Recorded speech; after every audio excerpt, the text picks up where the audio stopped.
Another book that I really liked was Sounds of Silence by Naam Umringar, a very wealthy aristocratic Parsi woman who lost her very young boy, some 16 or 17-year-old boy, to a horse riding accident.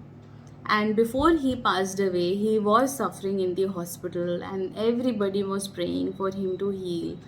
And just when they felt that he is about to recover, they lose him. So that's how she meets Mrs. Bhav Nagri, also, I think, one of the authors who wrote about automatic writing. She learns about automatic writing, what it is, and you know how all of us have this thing that we are disturbing the spirit, we are disturbing the soul while we are trying to connect with them. So her son's soul, when he connects with the mother, he says that I am now the right hand man of Meher Baba, and I'm in a very happy place, and you are not disturbing me. You can connect with me whenever you want to. And what I have noticed in these books that I have read is individual soul, when it connects with you, it has some very peculiar identifying way where you know that this is the spirit, this is the energy, and it's my son's energy, and he's connecting with me.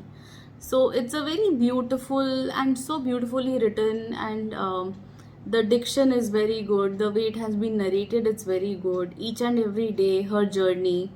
And one thing about this book is she leaves it open ended. She leaves it open ended, asking, questioning whether Meher Baba is incarnation of God or not. Because for us, God can do anything. God is the knower of all, and is can change destiny, is all powerful.